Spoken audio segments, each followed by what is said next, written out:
کیا تم یہ خیال کرتے ہو کہ یوں ہی بہشت میں داخل ہو جاؤ گے اور ابھی تم کو پہلے لوگوں کی سی مشکلیں تو پیش آئی ہی نہیں؟ ان کو بڑی بڑی سختیاں اور تکلیفیں پہنچیں اور وہ صعوبتوں میں ہلا ہلا دیے گئے، یہاں تک کہ پیغمبر اور مومن لوگ جو ان کے ساتھ تھے سب پکار اٹھے کہ کب اللہ کی مدد آئے گی۔ دیکھو اللہ کی مدد عنقریب آیا چاہتی ہے۔ کیا تم نے یہ سمجھا تھا ام حسبتم ان تدخلوا الجنہ، کیا تم نے یہ سمجھا تھا کہ جنت میں داخلہ مل جائے گا، جنت میں داخل ہو جاؤ گے؟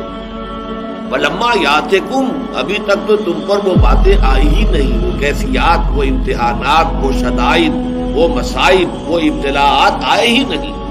مثل الذین خلوا من قبلکم، جیسے کہ ان لوگوں پر آئی تھی جو تم سے پہلے تھے۔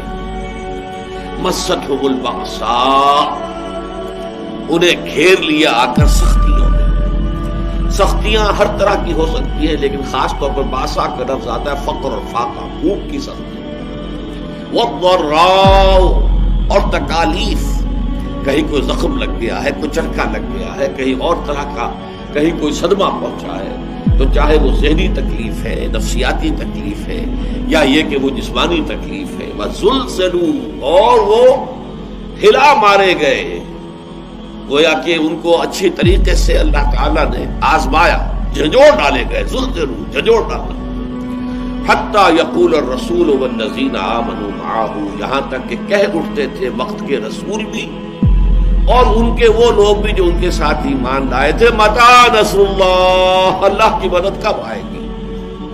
الا ان نصر اللہ قریب، تب انہیں یہ نوید سنائی جاتی تھی، نوید جاں فضا، یہ خوشخبری کہ اللہ کی مدد قریب۔ وہ دور وہ تھا جبکہ فزیکل پرسیکیوشن شدت اختیار کر گئی تھی، مارا جا رہا تھا، پیٹا جا رہا تھا، غلاموں کو خاص طور پر، حضرت بلال پر جو بیت رہی تھی آپ کے علم میں ہے، حضرت خباب بن الارت کو دیکھتے ہوئے گاروں کے اوپر لٹا دیا گیا، حضرت یاسر، حضرت سمیہ رضی اللہ تعالیٰ عنہما کو جو شہید ہی کر دیا گیا شدید ترین ٹارچر کے بعد۔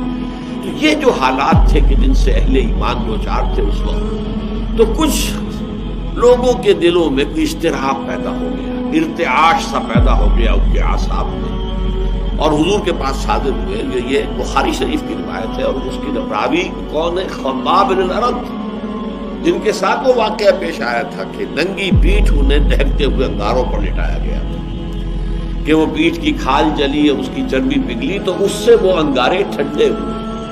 اس درجے جو ہے تعذیب، اس درجے ٹارچر سے جو شخص گزرا تھا، اس نے اگر آ کر کہا ہے، حدیث کے الفاظ یہ کہ حضور اس وقت خانہ کعبہ کی ایک دیوار کے سائے میں اپنی چادر کی ٹیک لگا کر آپ استراحت فرما رہے تھے، تو ہم حاضر ہوئے، ہم نے عرض کیا حضور اب تو یہ مصائب ناقابل برداشت ہوتے جا رہے ہیں، الا تدعو لنا، آپ ہماری دعا نہیں کرتے کہ اللہ تعالیٰ کی طرف سے نصرت آ جائے؟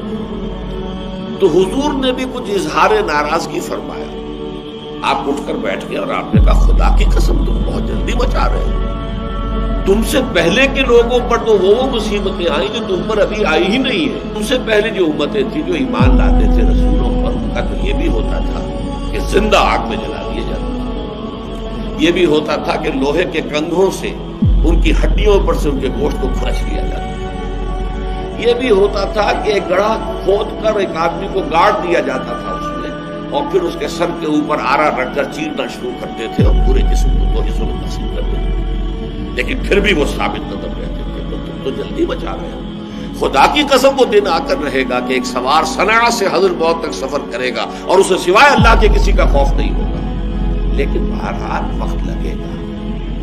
تو اللہ تو ظاہر کر کے رہے گا ان کو کہ جو سچے ہیں، واقعی صادق الایمان ہیں، اور ان کو کہ جو جھوٹ موٹ کے مومن بنے پھرتے ہیں، جو حقیقت میں مومن نہیں ہے بلکہ صرف یہ کہ انہوں نے ایمان کا لبادہ اوڑھ لیا۔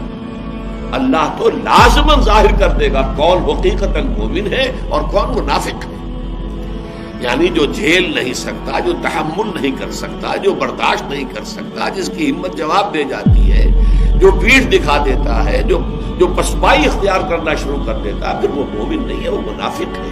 اور انہی آزمائشوں کے ذریعے ہی سے تو یہ بات کھلتی ہے کہ کون مومن ہے، کون منافق ہے، کون سچا ہے اپنے دعوی ایمان میں اور کون جھوٹ موٹ کا مدعی ایمان ہے. تو اگر یہ فتنے نہ ہوں، یہ آزمائشیں نہ ہوں، یہ تکالیف نہ ہوں، یہ مصیبتیں نہ ہوں، تو یہ دودھ کا دودھ پانی کا پانی جدا کیسے ہوگا؟ یہ تو سب گڑبڑ رہیں گے. یہ ہے اصل میں وہ مستقل مضمون اس قرآن حکیم کا کہ صاحب ایمان کے لیے لازماً ابتلا، امتحان، آزمائش. بلکہ اس کو نوٹ کر لیجئے، جس کا جتنا اونچا مقام ہوگا اتنی ہی بڑی آزمائشیں اس پر آئیں گی، اتنے ہی سختر امتحانات سے اس کو گزرنا ہوگا. جس کی سب سے بڑی مثال جو آئی ہے وہ حضرت ابراہیم علیہ السلام کی ذات مبارکہ ہے. کیسے کیسے امتحانات سے وہ گزرے ہیں. وَإِذِ ابْتَلَىٰ إِبْرَاهِيمَ رَبُّهُ بِكَلِمَاتٍ فَأَتَمَّهُنَّ قَالَ إِنِّي جَاعِلُكَ لِلنَّاسِ إِمَامًا. اور یاد کرو جب کہ ابراہیم کو آزمایا ان کے رب نے بڑی بڑی باتوں میں. کلماتن، یہ جو تنکیر ہوئی ہے، نکرہ آیا تفخیم کے لیے، بہت بڑے بڑے امتحانات. اکلوتا بیٹا 87 برس کی عمر میں دعائیں مانگ مانگ کر لیا. آخری امتحان یہ تھا اس بوڑھے کا، اس ضعیف کا. 87 برس کی عمر میں بیٹا ہوا ہے اور اب 13 برس کا بیٹا ہو گیا ہے. وہ بوڑھا 100 برس کا اور اکلوتا بیٹا. فرمایا ذبح کر دو، اور وہ ذبح کرنے کے لیے تیار ہو گیا. یا ابراہیم قد صدقت الرؤیا انا کذالک نجزی المحسنین. گویا کہ ممتحن جو ہے اس کی بس ہو گئی ہے. جس کا امتحان لیا جا رہا تھا وہ یہاں بھی پیچھے نہیں ہٹا.